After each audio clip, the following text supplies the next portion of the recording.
Hey guys, so I'm back with a dream update here. Had this one last night actually.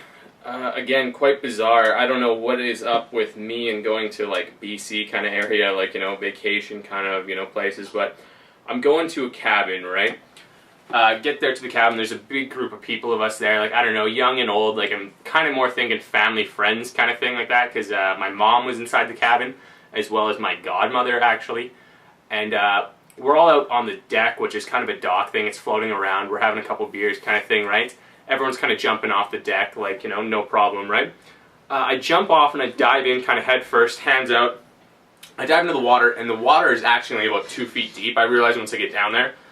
And there's some kind of coral reef everywhere, and I scrape my forearms on it, and they're bleeding everywhere. I actually cut my wrist right open, and once I got up, there was no blood or anything, but there was this big blue kind of tube hanging out, like it was an artery or vein or something like that, you know. Real bizarre in my dream, right? It looked like a blue, like, piece of licorice or straw or something. I don't know. So I go inside. My mom and my godmother are both nurses. They're drinking margaritas or something in there. My godmother looks at me because my mother's upstairs. And she starts looking at her. She's being real rough. Like, I guess she's pretty drunk or something. I'm getting mad because I'm like, you know, that hurts. Like, you know, yeah. So, you know, I go upstairs and my mom is upstairs on the bed cuddling with a wiener dog. I don't know. It's the weirdest thing. So, you know, I have her look at it. And she's telling me I got to go to this mall, Southland Mall. That really means nothing to me. To get a prescription and have someone look at it. So, you know, I hop in to someone's SUV. I don't remember the drive over there. But I get to this mall. And, every merchant vendor there was Chinese. It's kind of weird. It was when I got in, it was a one-story mall, and I'm looking around like, you know, it's jade jewelry is being sold everywhere. They got a Chinese tailor selling like kimonos, you know, Chinese suits and whatnot. So I'm kind of hungry though, so I walk into a Chinese food place, dim sum place, and every customer in front of me talking to the hostess is speaking in Chinese to her. And I walk up to her and I say, you know, I'll have a table for one. And she looks at me, she pours my soup into a bowl, and this French waiter comes out of nowhere, takes the soup, and he says, "Oh, follow me, sir." So I follow him. He walks into the men's washroom and pours my soup down the toilet and says, "Oh, here is your seat, sir." And I'm looking at him and I'm like, "Are you crazy? What are you doing? Like, what are you doing?" He says, "You come into my restaurant and you don't speak a Chinese." Like, I'm like, give me a seat, give me a new bowl of soup. And he's like, "No, get out." And he just walks away. So I'm like, what? But I'm still hungry. So I leave and I'm walking around. Now all of a sudden it's a 3-story mall and I'm on the top story.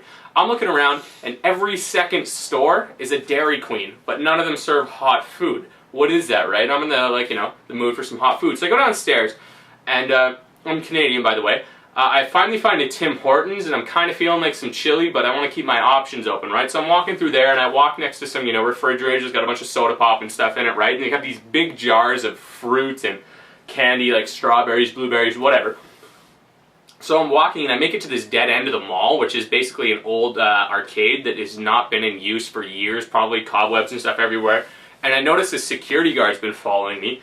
And I look back at him and I turn back around and I realize now I'm holding one of these jars of strawberries and he just comes booking it at me. And the next thing I know, he's tackled me, I'm on the ground kind of thing, and I'm like, holy shit, like, I didn't do it. I don't know where these strawberries came from, right? But the next thing I know, I'm running away from him kind of thing. But I'm not even running away from him. I'm actually running after bank robbers now that have robbed the bank in the mall. I know, right? And get this as well. I'm Nicolas Cage now. Like, I am yelling at these bank robbers from a car. I don't know what I was saying, but I sounded like Nick Cage. Either way, I pull out this gun out of nowhere. I start firing into this car. And I could hear inside the car something like, "Oh no, I can't get shot again, I can't get shot." And I took the last shot, the bullet went through the window, I was like following the bullet, it goes into his shoulder, and he's like, "Oh, I've been shot," kind of thing, and he jumps out of the vehicle, rolls out on the ground, I go up to him, I've got the gun over his head kind of thing, he rolls around, points the gun at me, I take the gun away from him, boom, I've got both guns, now it's my girlfriend on the ground. And I'm holding both guns to her, and I'm like, "You better not move, you better not move," kind of thing, "I'll blow your head off."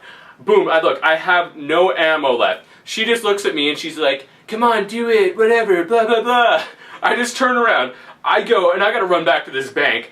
I tried to, like, move as hard as I could, and I just started crawling. I couldn't move. I was in a gravel road. It made no sense. I looked back, and she was coming after me, and that's when I woke up. Pretty crazy. Again, if you guys have, you know, any comments on that, you know, hit us up, right? Yeah, tell you guys in the next one. Peace.